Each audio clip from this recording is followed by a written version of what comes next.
G'day guys, welcome to the next edition of Friday Knockoffs. Andrew is my name and wow, hasn't he just created a social media superstorm with his first ever performance for Friday Knockoffs, Campbell Brown. Welcome back, mate. It's good to see you. I thought we might have replaced the host already, but it's good to see you again.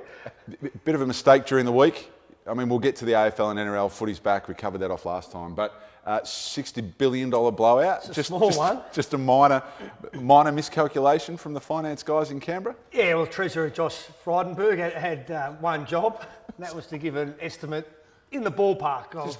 Just within $1 billion. It was just a bit off, but it wasn't a bad mistake to make, and I'm sure they can spend that excess money wisely.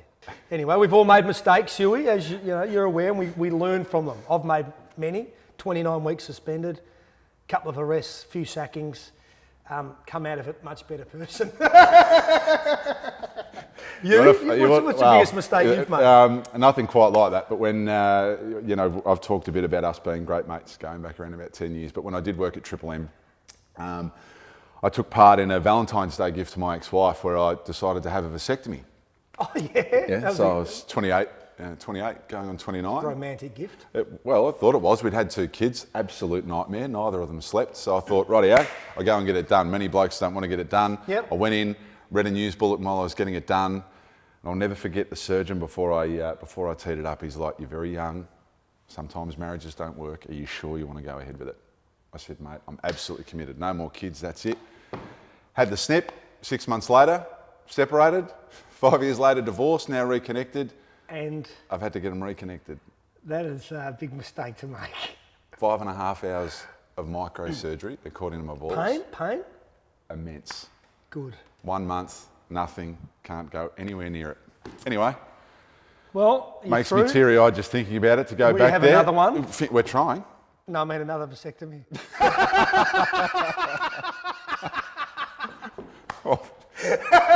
Absolutely not. Anyway, on that note, we are going to have a bit of fun today. We're going to chat with Jimmy, the finance man. I tell you what, didn't our ratings just go through the roof? Yeah, informative. He was sensational, so great to talk to Jimmy. Can't wait all about that one. You've already adjusted your tax return last week as a result of the advice you got. Reconciliation week. So normally it'd be dream time at the G. Kevin Sheedy was instrumental in really getting behind the Indigenous footballers. We're going to chat about the AFL team of the century, NRL team of the century. We're also going to have a chat to Kyle from Reese Group, who's heavily involved with Clontarf, an organisation that supports Indigenous communities, and tell us a little bit more about the importance of supporting those communities, both from a large corporate perspective and then maybe what you can do if you've got a small to medium-sized business at home. And then Juzzy, our tradie. Juzzy in the onesie. Well, he's on the work site today, so I don't know if he's going to be in the onesie, but we're going to... He works, does he? Yeah, apparently. Thought he was a tool influencer. Oh, nice. I see what you did there. So look, we're going to have a bit of fun again over the next 25 minutes. We'd love to get your comments and we'll try and answer a few of your questions as well. We'll see you in a little bit.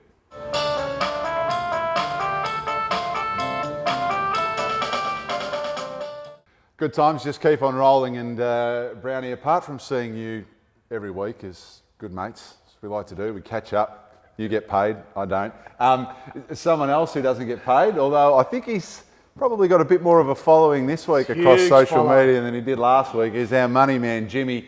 Hey, James, give us the rundown, mate. I can see you're a little bit more suited and booted today. So obviously it's been a big week when it comes to acquiring social media followers. Everyone's favourite segment. Good afternoon, guys. How you doing? Yeah, I've donned the tie. Life's getting half back to normal, so I've got to start at least look like I know what I'm doing. And your phone would have been running hot just after the great tips you got. I mean, we had a whole stack of comments. Yeah, all weekend. Apparently I'm Mr. Popular all of a sudden.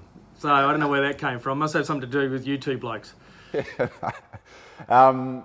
Look, mate, we were chatting a little bit earlier and just want to get your view. In Canberra, when it comes to working out the math of the economy, are they still using an abacus, or how do they get it so wrong? Oh, good question. I think we were just thinking about it all week. It must just be a classic spreadsheet stuff up, which is quite common in the world, but normally you like to find your mistakes before you release to the nation what you're going to be doing. What a monumental stuff up this one was. Unbelievable. But sometimes it happens. Now, the funny thing about it was it actually two departments actually got it wrong. It was the Treasury Department who did the initial estimates, and then the ATO did the same, and they made the same mistake. Or is it two different mistakes? We haven't quite got clear on that one yet. But either way, it got past the keeper on this one, and quite embarrassing for the Treasurer. Apart from it just being a little bit of a PR embarrassment, what does it actually mean? Where is that excess $60 billion going to be spread now? Excess. That's a good question. You've got to remember that the original $130 billion wasn't actually in existence when they started to spend the money, when the program was set up. The 130, way federal governments work, they're able to produce money by borrowing money through the money markets throughout the world. So essentially they asked for a credit card for 130, but they're only going to spend 70 of it now. So that 60 that's remaining, they could probably get their hands on if they want, but it actually doesn't exist. So then, is there a chance that some of the unions like to support the tradies if you're watching us today? Why wouldn't we? Why, if we budgeted that 60 mil, or we suggest 60 bill, why couldn't we take half of that and just build, I don't know, fast rail right up the east coast of Australia and keep the economy moving? That's exactly the point, and I think governments are working towards that. They will spend this money. But it's now with the politics game is on where and how. Who gets it? Tourism first. Is it over, or is it the international student trade? Because our universities are really struggling at the moment. So who gets it first? Well, that's where the politicians get to work and figure that out. We probably didn't touch enough on JobKeeper last week. Can you give us some detail? If there's been the miscalc there, is there a chance that some people haven't been applying for it in the right way? Are there any, are there 2 or 3 tips you could give to a few of the people watching at home who might think they qualify for JobKeeper, how they can go about it and what it can mean for their cash flow? Yeah, so JobKeeper is a 6-month program and we're only 1 month into it. So it's not too late if you haven't already been involved in this program to enrol yourself and be involved. And essentially what this program is all about is ensuring there's enough cash in the employment sector to keep everyone working. But even if you're not working, you're still able to receive some cash. So you've got to remember that the JobKeeper program is about keeping enough cash in the economy. And if we think of cash, think of it like electricity in the economy. Without electricity, power tools don't work. So cash acts like the power of the electricity for power tools. So what this program is designed to do is to ensure that employers are still employing their people. So if you're running a small business with a couple of people on your books, and you are meeting the criteria, then you should be able to keep your electricity, i.e. cash through your business to keep your guys employed. Fundamentally, the federal government's attempting to keep, it's now $70 billion pumped into the economy to keep that electricity flowing, right? It's not designed for employers to keep. It's designed to be in the hands of the worker, the final end user. So they're spending money down the supermarket. They're buying things and hopefully going to the pub in a couple of weeks' time and things like that to keep those things going. Now, the idea with this is the application forms can be a little daunting. And I think it more comes down to whether or not you're eligible for it or not. Now, some of the criteria was quite significant, i.e. you have to show that your turnover or your sales is down 30%. That's quite a large number, right? A lot of businesses are down 10%, 15%, and that stings. That really, really hurts. But the 30% threshold is quite a significant number. If you're a contractor, can you hold back your invoicing through that period to... Nah, not allowed. No. Good question, though. No, it's a valid question because this is a very valid question. What you're actually doing there is manipulating your real numbers. And tax law in this country, it's a big no to do that. All right, it's a big deal because essentially. You're getting really worried. Now, what we're doing here, we remember that the fundamental rules of taxation is you pay tax on income that you earn. When you earn it determines the period of time that you're about to pay tax on it, and the same rules apply over JobKeeper. When they're assessing your income, they need to understand how much money did you actually make in the month of April, in the month of May, and so on.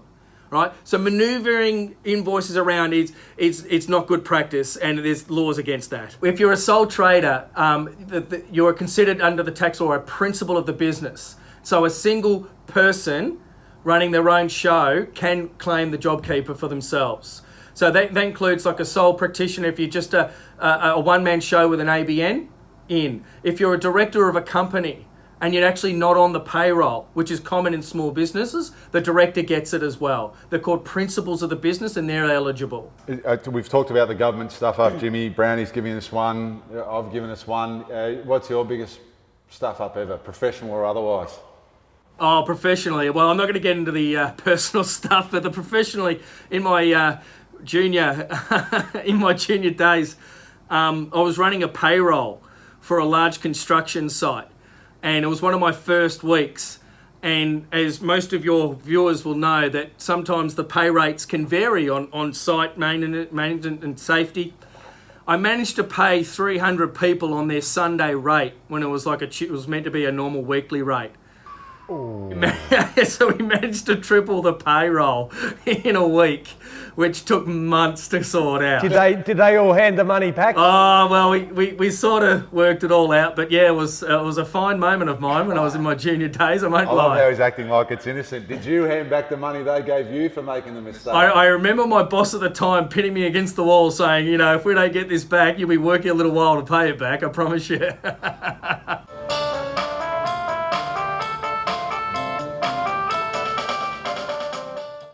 Alrighty, now Brownie's been talking this up the whole day. He cannot wait to get back to the times table challenge. Obviously, James, we've got you off the NBN. Now we're on 5G.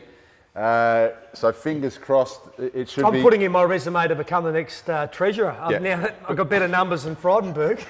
But what we haven't said, we're changing it up from the times tables. Time has got to start, but the questions are a little bit longer, so it's not times tables. Okay. Okay? Fire away. So we're making it the challenge. Today's challenge is long-form maths questions. Great. The time starts after I ask the question. A club hammer is 210 millimetres tall. How many club hammers do you need to line up for the full line of club hammers to be longer than 1 metre? You got 10 seconds. How many club hammers? 210 millimetres, that's 210 millimetre club hangers. How many do you need to make them 1 metre? 5. What do you say? 5. I'm going to say 10. Here we go, Jimmy. You're back, mate. You're back. Is it 5? 5. Well, 2 metres, you said. 2 metres? 210 mil to make 1 metre. Yeah, I was going for 2 metres. That's why I said 10. Alrighty, question number 2, Jimmy. Here we go. Aussie cricketer Shane Warne had 1,800 cans of baked beans flown over to India in 1998 for him and the team. If they cost 75 cents each, what's the total cost of the baked beans? How many baked bean cans? 1,800. $1,200. Jimmy's 1,200. I'm going to say $1,450. We haven't, I don't know what to do. You've actually split the 1,450, 1,200. No, Brownie gets it. $1,350. So you get nearest the pin. Thank you. 1-1. And well done to you, because Jimmy's got a bit of paper and you've just done that all in your head. And a calculator. Yeah, I've got a little scrap piece of paper. I'm writing him down. Calculator. Rightio. Tiebreaker. Drum roll. Just get... Brownie told us he keeps alpacas at his joint, or at least he used to. Yes. But they don't always stay put. If Brownie has 24 alpacas and 4 escaped for 2 consecutive days, what fraction of Brownie's alpacas are still in the yard? 2 thirds. Yeah. What'd you say? 2 thirds. 8 of it. 2 thirds. 2 thirds. I got you again, Jimmy. That's 2 weeks in a row. Oh. James. My answer was going to be medium rare, but what do you do? Yeah, my alpaca's name's Kerry Alpaca and Johnny Drama the Llama. Nice work, mate. Great stuff. I'm still a competitive, mate. What are you talking about? Well done. Good, mate.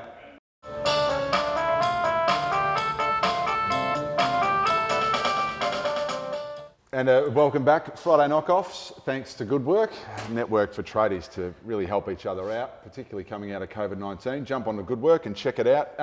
Reconciliation Week this week, Brownie, really important for us to reflect on the importance Indigenous communities have played in laying the foundations for who we are and what we're all about in Australia. So I'd like to acknowledge the traditional owners of the land on which we meet today and pay my respect to elders past and present.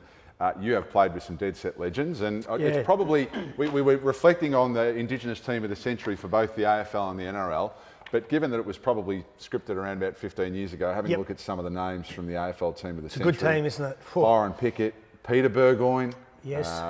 Adam Goods, Peter Matera, Gavin Wanganeen. You're too young to have played with any of those guys, but in your recent time, who are some of the best Indigenous players you've played ever against with? a few of them, but I've been pretty fortunate to say I've played with Lance Franklin, Sean Burgoyne, and the great Cyril Rioli. I think the next Indigenous team of the century, they're three locks, aren't they? And, Yep. Buddy's a freak. He's going to kick 1,000 goals some stage this year or early next year.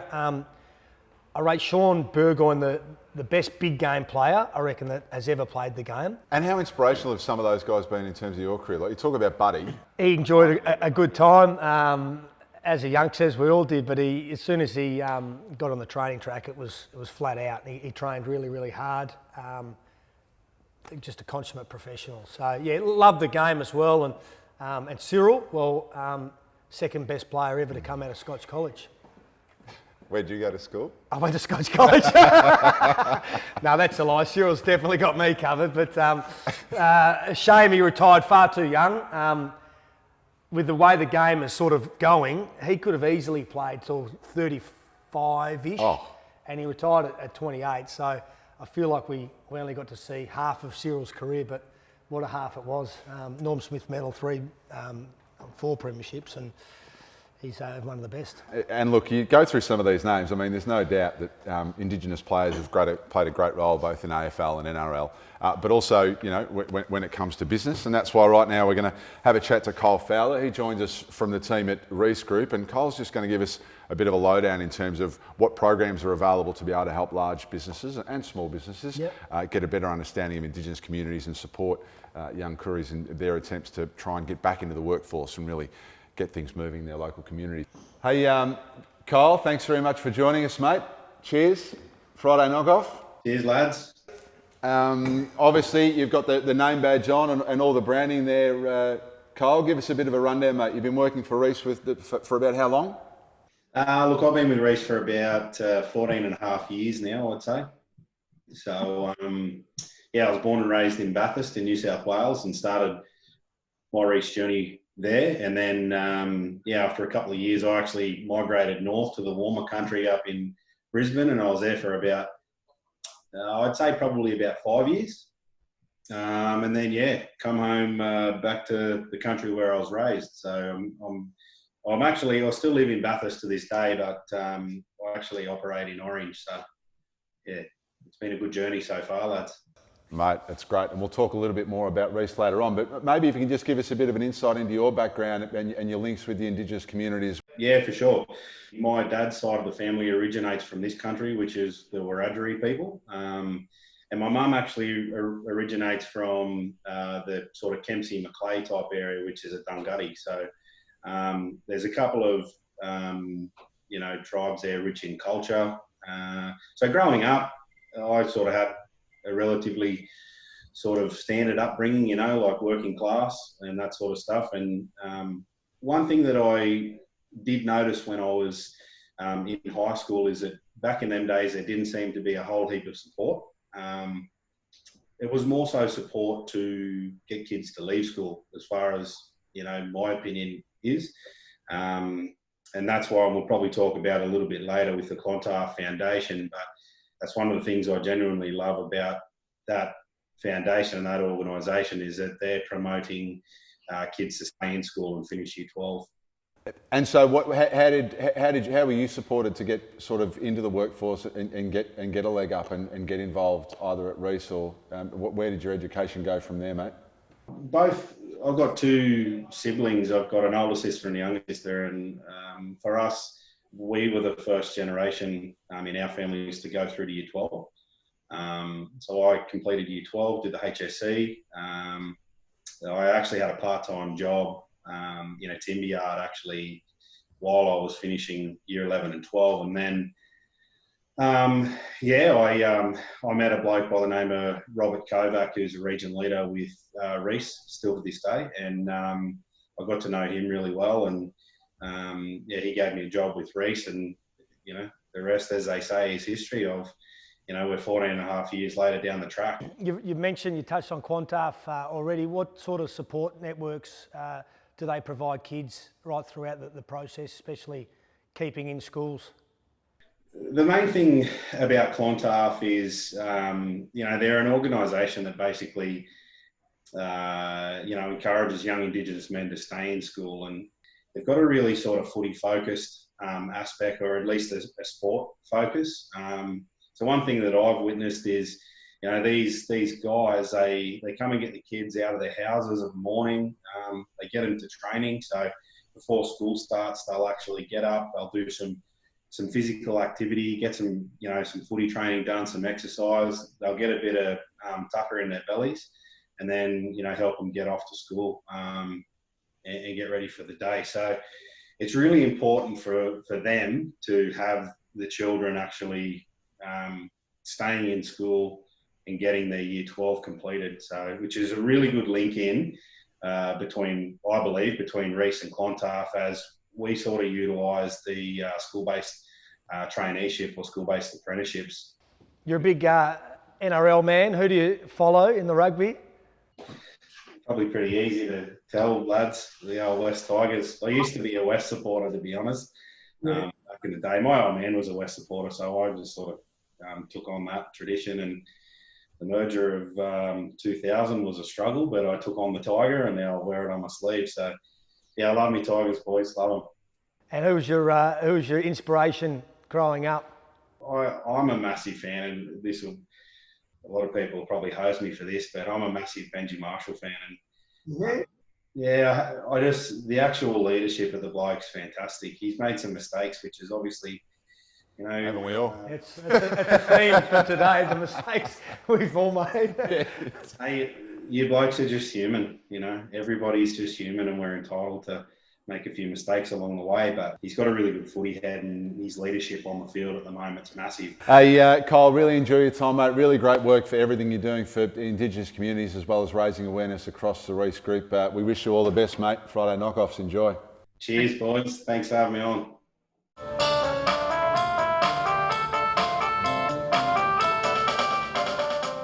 Friday knockoff, thanks to good work. The Brown Dog is here, and this was favourite segment. It was a big one, and yeah. Thanks for everyone for showing your support for the fact that you do put orange juice on cereal. Yeah, might need to apologise to you for that. And that was it. All right, we're going to get stuck into the questions. What's the only animal that can't jump?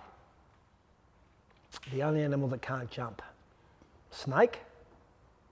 You sort of need legs to be able to jump. Well, I suppose they can whip themselves up in the air, but... An elephant. But there goes that theory. They've got legs, and is that right? But could it jump? It could. I mean, Livy's done a really great job with the questions, but your point is right. Snake... They could whip themselves up in the air, though. Yeah. Quickly, before you pull your next one out, I was playing golf a couple of years ago with a former teammate of mine, Michael Osborne. Yep. And I said to him, well, what do you do with yourself these days? And he said, I'm a carpenter. So I said, cool, how's business? Good. And we played a few shots, and I thought, I might actually get you to do some work for me. I need some carpet laid down at my place. And he goes, yeah, and? Well, you're a carpenter? You lay carpet? Everyone wants it into the absolute. Would you rather be a reverse centaur or a reverse merman? Right. Try it again. Use your words. How's it spelled? Is that right? Or a reverse merman?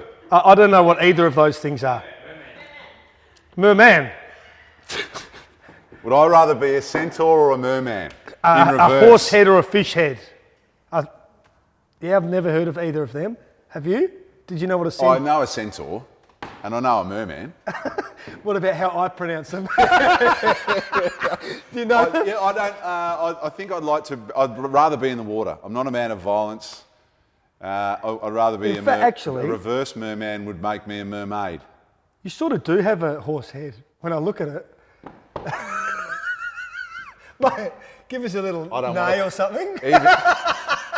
Even if you do party with Oh, Usain Bolt, goodness. get stuffed. We'll be back in a little bit. Horse head.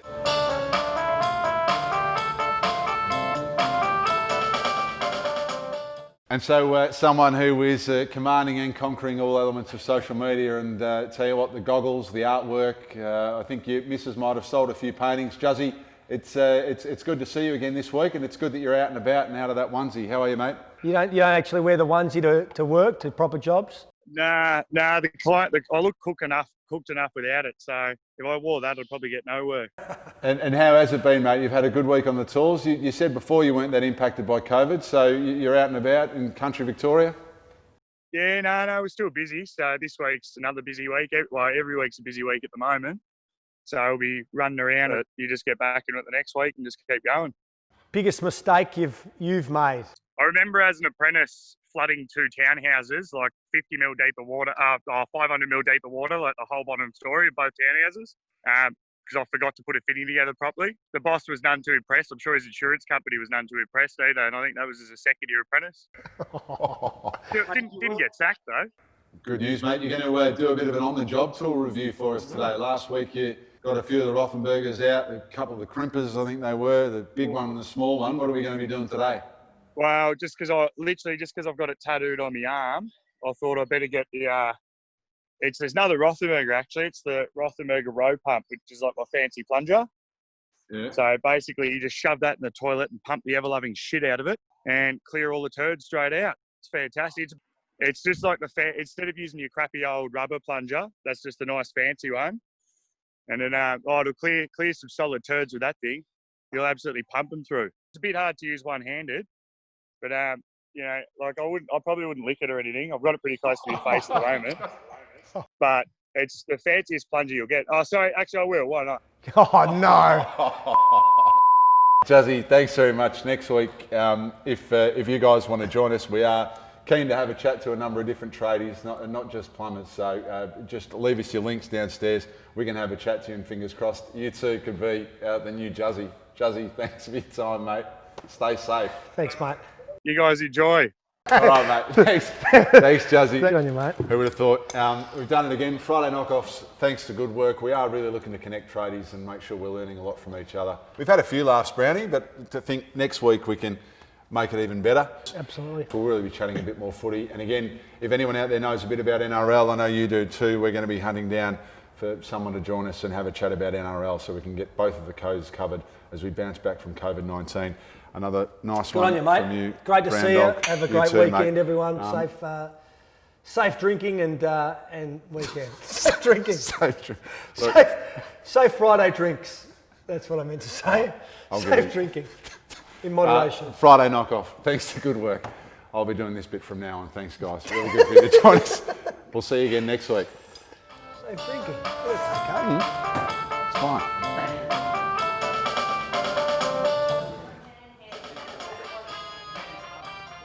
Like a Greek mythological creature. Yeah, but I've never had to pronounce it.